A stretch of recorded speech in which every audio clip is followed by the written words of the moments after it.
As and today we are going through the subject, or we are going to a topic called reflections from ionosphere, or reflections from skywave propagations, right? The frequency range of these particular skywave propagations or ionospheric propagations is between 2 megahertz to 30 megahertz, right?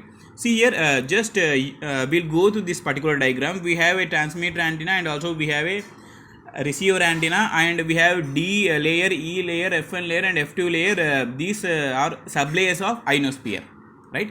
See here, the main frequency range is the frequency range starts from 2 megahertz. These 2 megahertz the low frequency for ionospheric propagations, right? And also 28, 29, 30 megahertz the high frequency range for this particular ionosphere, right? What I am saying is the low frequencies, 2, 3, 4, 5, these particular low frequencies are quite reflected by lowest layer D, right? And also quite frequencies is going higher automatically. E layer, F1 layer, and F2 layer comes into picture, and these particular layers are reflected back those signals to receiver antenna. And the high frequency signals such as 28, 29, 30 megahertz is quite reflected by uppermost layer of the ionosphere called F2 layer, right? See here, the low frequency signals are quite reflected by lowest layer of ionosphere. Yeah, quite you are observing here, right? 2 megahertz is the lowest frequency, and these particular 2, 3, 4, 5 these particular megahertz of signal is quite reflected by D region. D region is the lowest, lower layer or lower region with respect to ionosphere, right? See here, here the signals are transmitted from transmitter antenna to receiver antenna, as you people know, right? Yeah, next we'll go for the another important topic, such as it is called as critical frequency, right? This particular critical frequency is indicated by Fc here. Critical frequency, the topic is quite indicated by Fc. Fc is nothing but we can call it as critical frequency. See here, just we'll go through the statement first primarily. For any given time, each ionosphere layer, layer means we have quite D layer, E layer, F1 layer, and F2 layer, right?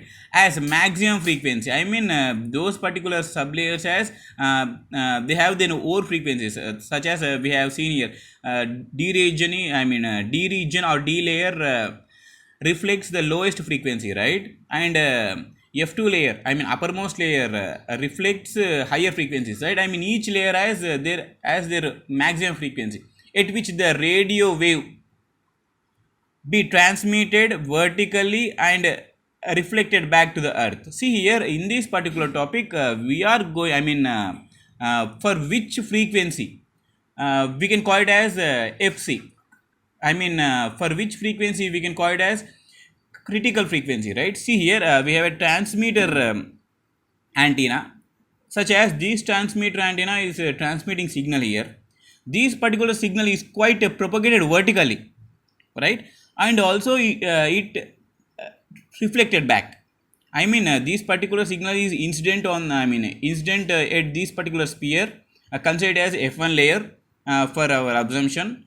And also this particular signal is quite traveled vertically, and it is quite reflected back to antenna, right? In this particular critical frequency, this particular incident angle what is occurred here should be 0, right? Should be 0. When this particularly is, when this particular signal is quite transmitted vertically, and it reflected back to antenna again, right? Automatically these type of frequencies quite vertically transmitted and reflected back is called critical frequencies. For any given time, each ionosphere has maximum frequency at which the radio wave can be transmitted vertically and reflected back to the earth.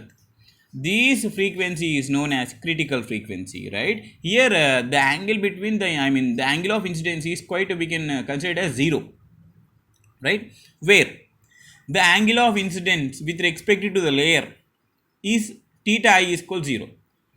And also for ionosphere, eta is equals to root 1 minus 81n by f square. See here, eta is nothing but we can consider it as refractive index of ionosphere, because for every sphere, either troposphere or stratosphere or troposphere or ionosphere, these particular spheres has their respective refractive index, right? Eta is nothing but we can consider it as refractive index of ionosphere, and n is nothing but for every layer, ionosphere or troposphere, it has their own electron density, right? N is nothing but the number density of electrons. And also we have a familiar law for EMTL and antennas, Snell's law, right? What Snell's law indicates? Eta is equals to sin I by sin theta, right? And see here, we mentioned eta is equals to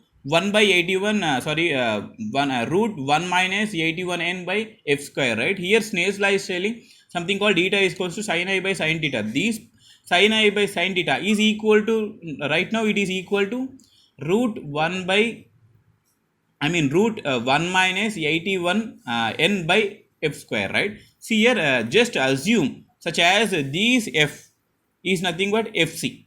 Right now just assume these f is nothing but fc, and f is equals to fc, and we have something called incident angle is 0, right? Right, just substitute these I here, sin I, automatically this particular whole will become 0, right? And also right now sin I by sin theta is equals to root 1 minus 81 n by f square, right? Here these particular sin I, when we substituted I is equal to 0, this particular expression becomes 0, right? And 0 is equals to right now 1 minus 81 n by fc square, because we have considered f is equals to fc, it became fc square, right? Right now just I can write this particular equation as 81n by fc square is equals to 1, right?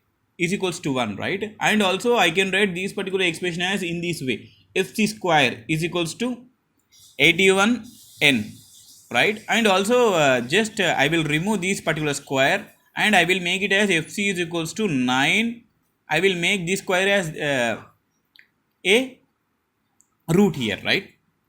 That's what it will become, fc is equals to 9 root n. It is nothing but our critical frequency. Critical frequency is nothing but we can consider it as when the radio wave is transmitted vertically and reflected back to earth. When the radio wave is transmitted vertically and reflected back to the earth, these particular frequencies comes into picture. We can call it as critical frequency, and the angle of incidence should be 0 for the critical frequency. That's it. Thank you.